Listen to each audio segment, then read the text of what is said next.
Just to give people an idea why we're talking about this on a gay, lesbian, bisexual, transgender program, which is the Gay Liberation Network. We are a multi-issue organization in the Gay Liberation Network, and we have seen the fact that our own country does not have nationalized medical care, the way free health care, the way that most industrialized countries around the world have got. We see that most industrialized countries have got free higher education.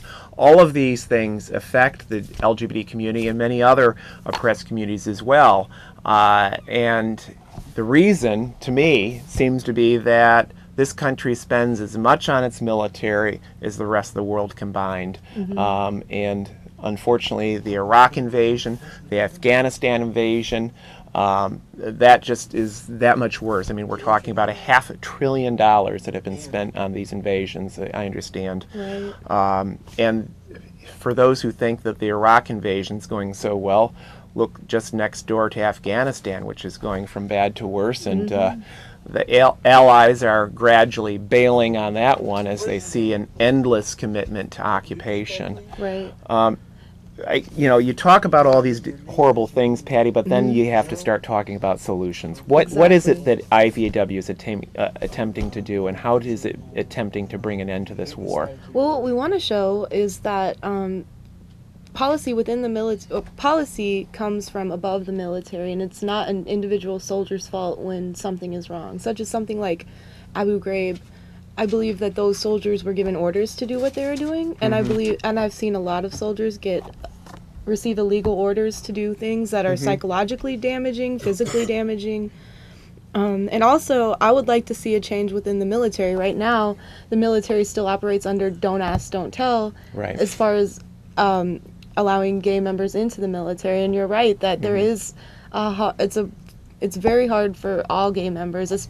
I would say being a woman, I know it's definitely hard, and I have seen women in power be threatened with, we're gonna tell everyone what you're doing in your off time, and simple things like being able to contact your loved one.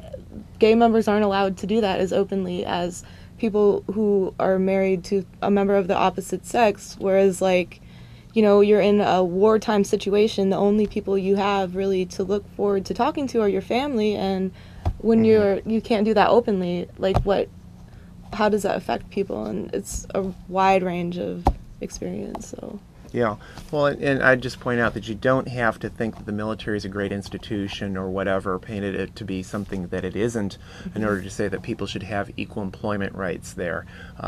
Just like with any other, I may not like Walmart or whatever, but people should have equal employment rights at Walmart, et cetera, et cetera. Again, you're watching the Gay Liberation Network here on Chicago Access Network Television. My guest tonight is Patty McCann from Iraq Veterans Against the War, and we'll get you some information about her organization up on the screen here right now. Again, Iraq Veterans Against the War. They have this so-called Winter Soldier campaign coming up on March 13th to the 16th, which is just on the eve of the 5th anniversary of the Iraq War. And on the actual anniversary of the war, there's going to be protests and other activities here in Chicago that you can get involved in.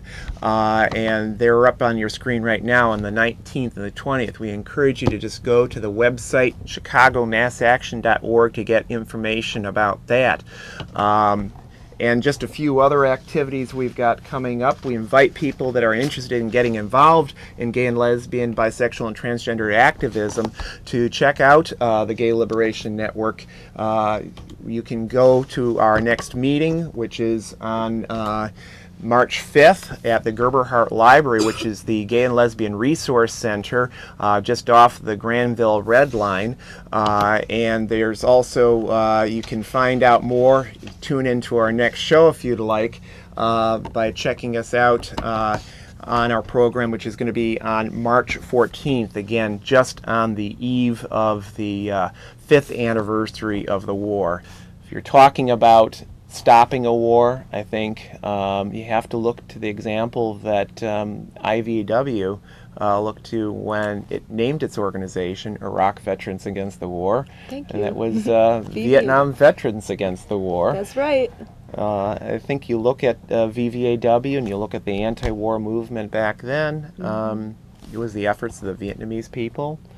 It was the civilian anti-war movement, and critical was the veterans and the soldiers themselves organizing. And that's why we in GLN are big supporters of IVAW, because when the soldiers stop fighting, they're going to have to wind up these wars. That's what we saw in Vietnam, when even the most hawkish military creatures started saying, bring the troops home. It wasn't because they cared anything about the Vietnamese. It was because they saw that the soldiers had stopped fighting. Could you tell me just a little bit about what you look to in VVAW and how you're trying to carry on that legacy today in IVAW? Oh, here in Chicago, VVAW they've been everything from my inspiration to my motivation to my teachers. I look to some of them as I feel like they're almost in my family. They've completely helped me stick with the fight. They've helped me form my political ideas. They've helped me have the confidence to voice my political ideas. Just seeing all the things that they've done in the past and what they had to go through. I'm like, if they can do it, I can do it. And we want to keep up this legacy of veterans who take care of other veterans. So. Okay, we've got just a little bit of time. We're going to try and squeeze in one more caller here. Elian, you're on CAN TV. What's your question or comment, please? Hi. I really would like to know, now the question was asked, what solution do you have for Iraq and how you would deal with the situation and bringing the troops back. But what does a true peace candidate look like to you? I've been hearing you talk about the presidential candidates, but what does a peace candidate look like to you? Is that somebody who would never fight? Well, I think if you say that this war is immoral and unjust and built on a tissue of lies, that candidate would not be voting more funding for it for a start. But I think the main point here is it's not the politicians who are going to stop this war, and I think that's what Patty was getting to, is that's why IVAW formed, is that it's going to be when the soldiers themselves say, we're not going to fight this illegal war, we're not going to be so-called good Germans and follow orders. That's right. That's when things start changing. Why don't you say a few words about that, Patty? Definitely. There are forms of resistance going on in Iraq that we definitely don't hear about in the mainstream media. There are people who have been ordered to go on illegal, dangerous missions that not only can hurt themselves but definitely hurt Iraqi people that refuse to go. That's one thing we encourage. If you know a mission is illegal, which a lot of missions are, and when you talk, Geneva Conventions aren't discussed when you're getting ready to go to Iraq. They weren't for me. Most people I hear about, they aren't discussed. So honestly, I don't think you can trust any candidate. The power comes from the people. Democracy works from bottom up. We have to pay attention no matter who's in office. We have to keep on paying attention to what's going on, pay attention to what we care about. And if we just gotta take hold of our country and not let the wrong people have it anymore.